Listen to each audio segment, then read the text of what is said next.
Politiciens véreux, fonctionnaires corrompus, promoteurs immobiliers voyous, justice passive.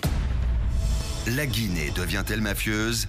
Les grandes gueules d'Adafo Média ne lavent pas plus blanc, mais vous permettent de défendre votre pays en vous informant. Avec les grandes gueules d'Adafo Média, dénoncez les turpitudes, nous garantissons le secret des sources. Envoyez vos documents à espacefmguinée.info, rubrique Contact. Les grandes gueules d'Adafo Média ou le socle de la liberté d'expression en Guinée. Beaucoup de réactions ce matin, évidemment, dans notre émission. Moussa Moïse, encore un complément parce qu'il faut passer à autre chose. Hein. Oui, passons à autre chose maintenant. Moi, je pense que la coupe est pleine. Hein. Il faut comprendre. J'ai comme des envies ce matin de créer. C'est pas seulement les 21 millions de dollars. Il y a d'autres pourritures au sein de la Banque centrale. On y a fourré désormais notre nez. C'est mon tas de parole. C'est mon tas de parole.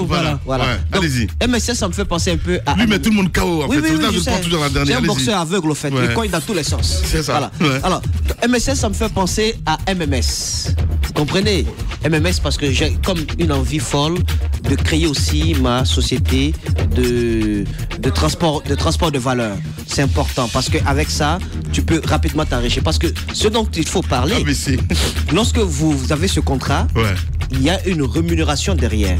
Et selon nos informations, c'est aux alentours de 0,9% des montants transportés. Et 0,9% des montants transportés payés à MSS, ce n'est pas peu lorsqu'il s'agit de millions de dollars transportés. Alors, au-delà de cette rémunération, est-ce qu'on avait besoin de faire autre chose? Et lorsqu'on parle de détournement, très souvent, ce n'est pas prendre de l'argent d'un point A et de l'empocher.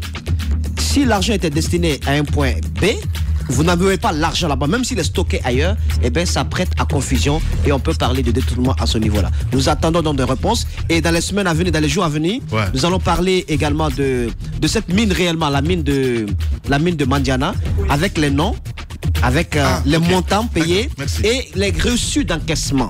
C'est important. Bien. Non, mais la question qu'il faut se poser à ce niveau, justement, c'est comment MSS, parce que après tout ce que Moussa Moïse est en train de dire, il y a des dividendes pour MSS. Il faut se poser la question, comment est-ce qu'on est advenu à choisir MSS pour faire ce travail-là? Normalement, c'est par procédure d'appel d'offres. Alors, quelles sont les références absolument? Là aussi, il y a beaucoup de doutes parce qu'on s'est informé et tout ne se serait pas bien déroulé. MSS a été choisi dans des conditions assez douteuses. Très douteuses. Et allons plus loin. Très douteuses. Parce que s'ils veulent qu'on aille très loin, on ira très loin. C'est pas s'ils veulent. C'est pas s'ils veulent, on ira très loin parce que hier, il était question dans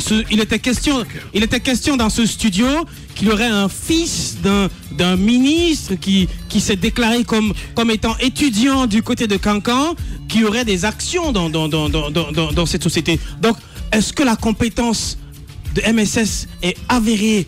Et sur le plan international, parce qu'on parle quand même de gros montants, vous ne le confiez pas à un cambiste de l'aéroport pour transporter, vous le confiez à des sociétés qui ont de l'expérience en la matière et qui ont de l'expertise et qui ont de la crédibilité. Quand je vois les convoyeurs de fonds de la Banque centrale, à peine s'ils caillassent pas les véhicules entre Madina et Kabélé parce qu'ils transportent quelques millions de francs guinéens, alors que toute la pratique du côté de l'international est une pratique corrompue, opaque, etc., où il y a des millions de dollars qui disparaissent en l'air, parce que c'est quand même des avions qui les transportent. On ne sait pas s'ils ont des parachutes pour chuter après avec quelques millions de dollars et tomber quelque part dans les îles Caïmans. Donc, je veux dire qu'il faudrait quand même que c'est sérieux de quoi on parle, Amine. Tu rigoles, mais c'est sérieux. Moi, le président de la République, pour moi, c'est une déception totale parce qu'il va revenir, rien ne va se passer parce qu'en l'état espèce, et les deux dames du port autonome de Conakry, et le ministre de Transport, et les dirigeants de la Banque centrale, ils doivent tous être suspendus et explications soient faites à l'appui avant que ceux qui soient blanchis ne reprennent leur poste et ceux qui sont évidemment impliqués dans les magouilles disparaissent. C'est comme ça, on lutte contre la corruption. Encore une fois, la lutte contre la corruption de Doncas est un échec. Oh, Ruby. Politiciens véreux, fonctionnaires corrompus, promoteurs immobiliers voyous, justice passive. La Guinée devient-elle mafieuse? Les grandes gueules d'Adafo Média ne lavent pas plus blanc, mais vous permettent de défendre votre pays en vous informant. Avec les grandes gueules d'Adafo Média, dénoncez les turpitudes, nous garantissons le secret des sources. Envoyez vos documents à espacefmguinée.info, rubrique Contact. Les grandes gueules d'Adafo Média, ou le socle de la liberté d'expression en Guinée. Les politiques qui s'expriment évidemment sur cette affaire. Dans un instant, nous allons joindre Koto Selou qui va intervenir chez nous, évidemment, affaire BCRG, la suite de l'enquête ce matin chez les grandes gueules. Moussa Moïsi là. Oui, voilà, il a fermé son micro tout seul, je sais pas pour ce qu'il a. Ah, oui, ouais. Alors, il faudrait donc que les citoyens puissent comprendre, parce que je vois que ça fait un grand débat sur la toile. Beaucoup ont envie de comprendre et c'est normal que les citoyens soient exigeants vis-à-vis de leur gouvernant, qu'ils puissent quand même communiquer là-dessus. Moi, je n'en veux pas trop au Premier ministre dans ce dossier, mais ça ne veut pas dire que le Premier ministre ne doit pas apporter des explications ou bien demander à ce qu'un rapport lui soit fourni sur ce qui s'est réellement passé. Parce que ce sont des faits qui sont antérieurs à sa nomination. S'il avait été de près ou de loin mené à ce dossier, on l'aurait dit dans ce studio-là. Ouais. Mais ça ne lui arrache pas donc le droit quand même de pouvoir demander un audit là-dessus. Bien. Alors, Koto, nous avons Koto Selou en direct chez les grandes gueules. Bonjour, Koto. Bonjour. Vous savez que j'ai toujours dénoncé l'opacité avec laquelle les marchés publics sont octroyés. En ce qui concerne la Banque centrale, et je sais de quoi je parle, depuis 1985 que j'ai commencé à y travailler, le transfert de fonds se faisait par Air France sur notre compte au Crédit Suisse, parce que le compte principal de la BCRG est resté en Suisse. Le chemin le plus court, c'était par la Banque de France. Avec l'arrivée d'Alpha Condé au pouvoir, avec sa volonté permanente d'aider les amis, il a dit à ses amis de prendre son marché. Et il a fait domicilier les réserves de change en transit à Dubaï avant de rejoindre l'Europe. Parce que notre principal compte, comme je l'ai dit, c'est le Crédit Suisse, à partir duquel on dispatche les réserves dans les autres établissements bancaires qui sont nos correspondants à travers le monde. Et j'étais directeur d'échange pendant quelques années et à la Banque centrale, et c'est comme ça que ça se passait, avec toutes les assurances possibles. Lorsqu'il est arrivé dans ce souci d'aider ses amis, comme je l'ai dit, il a demandé à ses amis mauritaniens et guinéens de constituer une société et de prendre en charge ce transfert. Ce n'est pas la Banque centrale qui a pris l'initiative de le faire, ça lui a été imposé. Ça, j'avais cette information depuis 2012 lorsque les instructions sont venues de la présidence de le faire, d'utiliser nécessairement ces intermédiaires qui étaient les amis du président. Ouais. Les amis du président, vous le dites si bien, mais comment peut-on comprendre? Parce que ce qui se passe est digne d'un film d'Hollywood. Moi, je suis juste... Cette pratique, monsieur le président, ce dépôt au compte-gouttes, on vous donne un montant précis à aller déposer, mais ensuite vous déposez un tout petit peu. Est-ce que c'est habituel? Est-ce que c'est traditionnel des pratiques de convoiement de fonds? Non, c'est peut-être que la Banque centrale a manqué de vigilance pour que ce montant atteigne les 21 millions de dollars, parce qu'on me dit que ça y est, c'est des prélèvements successifs pour dans les différents envois. On aurait dit, parce qu'il y a le rapprochement régulier entre la Banque centrale et ses correspondants, pour savoir quel est le montant qu'ils ont reçu, quel est le montant qu'ils ont décaissé. Après chaque mois, il y a un rapprochement, on a le solde qui est reconnu par les deux parties. Maintenant, si ce montant a atteint les 21 millions de dollars, c'est que la banque aussi a manqué de vigilance. Mais peut-être aussi elle avait le souci de ménager les amis du président. Bien. Vous parlez de rapprochement, c'est quand même en plusieurs mois que cela s'est déroulé. Pensez-vous qu'il y ait... Est-ce que c'est possible qu'il y ait un réseau qui s'organise, qui gagne par exemple peut-être des suppléments qui pourraient, comme on appelle, être générés par ces fonds qui ne sont pas par exemple versés en une seule fois? Est-ce que c'est possible? Écoutez, en général, lorsque vous avez remis le montant à ce transporteur de fonds, normalement la banque qui reçoit doit attester qu'elle a reçu le montant. Elle doit signifier à la Banque centrale qu'elle a crédité son compte sur ses livres du montant de l'envoi. S'il y a eu des écarts importants qui sont accumulés, soit la Banque centrale, les agents de la Banque centrale ont manqué de vigilance ou ils ont été des complices. Oui, mais, Monsieur le Président, lorsque vous parlez de manquer de vigilance, moi je comprends pas trop. On sait que dans le système bancaire, tout est désormais facile, dépôt, informatisé, dépôt, et tout de suite vous avez un système d'alerte pour dire que vous avez déposé tel sur votre compte, etc. Et en plus que ça se déroule sur une longue période, et c'est pas des petits montants quand même pour qu'on parle de manque de vigilance. Non, écoutez, j'essaie de vous dire que c'est pas compréhensible, quoi. Simplement, je n'ai pas mené des investigations pour savoir s'il s'agit d'un déficit de vigilance ou d'équité. Mais bon, l'un ou l'autre est possible. Comment ça se faisait à votre temps, lorsque vous étiez directeur d'échange? Donc, comment la Banque centrale, vous avez expliqué que c'était à travers Crédit Suisse, d'ailleurs, qui a continué jusqu'en 2012, si je ne m'abuse. Et lorsque Crédit Suisse a fini par renoncer à transporter les valeurs de la Guinée, c'est en ce moment que donc MSS s'est introduit dans le jeu. Comment ça se passait? Quels étaient les délais? Et est-ce que ces délais étaient respectés? Est-ce que Crédit Suisse donc, était respectueux de tous les délais et déposait entièrement tous les fonds qu'il transportait? Absolument. Nous décidons d'exporter une quantité de dollars, par exemple, versés à nos caisses, soit par nos clients, soit par les banques commerciales, parce que les banques commerciales de la place ne détiennent pas les devises dans leur caveau. Elles les versent à la Banque centrale. Et la Banque centrale doit faire créditer les banques à l'étranger. Mais le transport de fonds était un monopole de la Banque centrale, des devises vers l'extérieur. Ou l'importation, parce qu'il peut arriver aussi qu'on importe des devises si dans nos caisses nous n'avons pas suffisamment de devises pour faire face au change manuel. Donc, lorsqu'on décide d'exporter une quantité de devises, nous informons notre correspondant que nous allons le faire à telle date par Air France. Et toutes les dispositions sont prises. Là, le Crédit Suisse, il vient à l'aéroport, il réceptionne les fonds, il vient à l'aéroport, il réceptionne les fonds et il nous notifie que les fonds sont arrivés et il crédite notre compte sur ses livres du montant. Et on est informé automatiquement.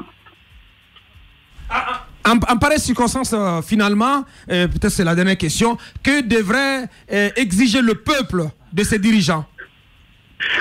Que c'est la transparence. J'ai toujours dénoncé le manque de transparence. Il y avait une politique qui marchait, avec laquelle on n'a jamais arrêté d'incident, mais le souci de M. Alpha Condé d'aider ses amis, il a fait venir ses gens, il dit bon, vous aussi vous allez faire ça, et puis on va vous rémunérer, c'est un marché intégré, il y a un prix, ce transport est payé. C'est dans le souci d'enrichir le plan toujours que la décision a été prise, et croyez-moi, mais malheureusement, les gens se sont pas contentés seulement des commissions juteuses qui leur étaient payées, ils ont pris la chose à transporter. Voilà. Il faut qu'il s'explique. Ouais. Le président Cellou Dalein Diallo en direct ce matin chez les GG. Madame. Alors, une toute autre question, notamment sur la concession du port autonome de Conakry qui fait actuellement polémique. Qu'est-ce que vous pensez de cette situation? On n'a pas entendu l'opposition s'exprimer là-dessus. Mais c'est la même chose. C'est le souci d'Alpha Condé de ses amis. C'était la même chose avec les EDG, avec Asperbras, avec Moridiane. C'est la même chose. Viens toi aussi, tu prends ça. Viens, tu prends ça.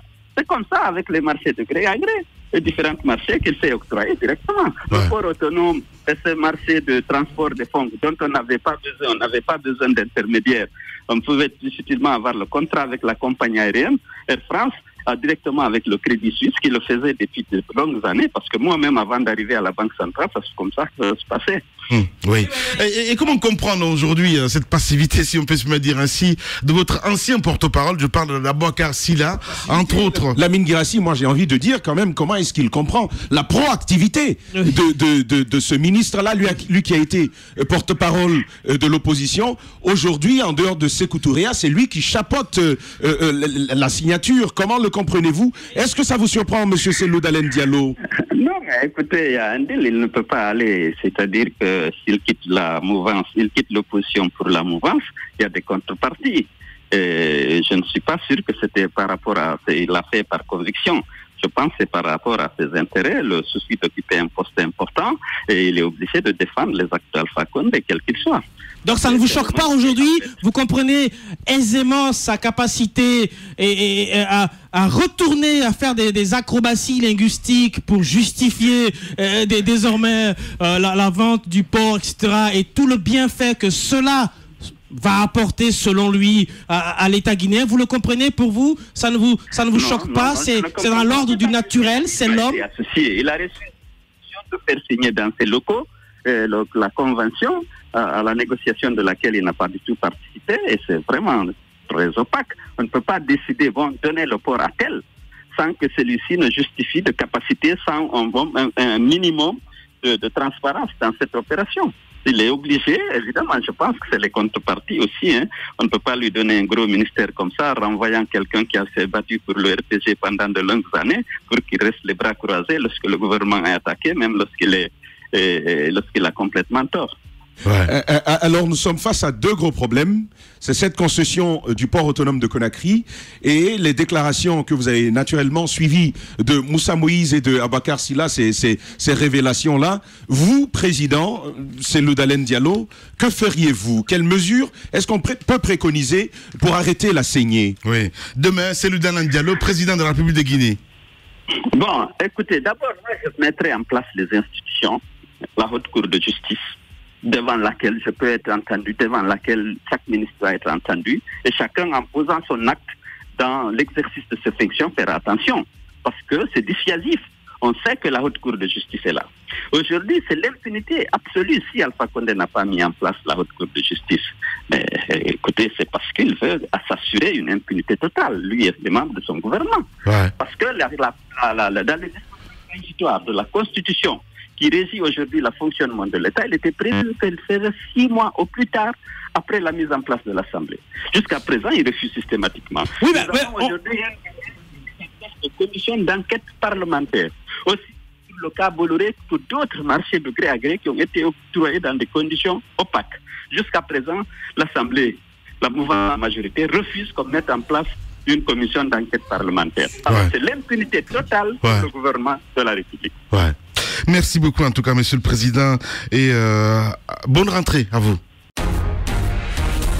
Véritable success story de la radio Espace Guinée, les grandes gueules, détentrices des meilleurs scores radio en Guinée, de la meilleure émission talk show, a donné le créneau horaire du départ au bureau et du retour à la maison, récoltant depuis des années consécutives le titre d'émission la plus écoutée en Guinée, toutes catégories confondues. Un grand total de plus de 5 millions d'auditeurs ont été fidèles au talk show Les GG, diffusé jour après jour sur toutes les stations du réseau Adafo Média de 9h à 10h30, un exploit qui restera longtemps dans les annales de la bande FM en Guinée. On a terminé ce matin. Un grand merci à vous à l'international. Merci à Mamoudou Condé à la réalisation côté télé et à Prince Diallo à la radio. Demain, on va se retrouver pour un autre numéro. Dans un instant sur Radio Espace, Arnaud Béchier qui vous retrouve avec Zik Laisse passer la matinée et sur Espace TV. La rédaction vous informe avec l'équipe de Moussa Moïse là, évidemment à la présentation. Prenez soin de vous. À demain.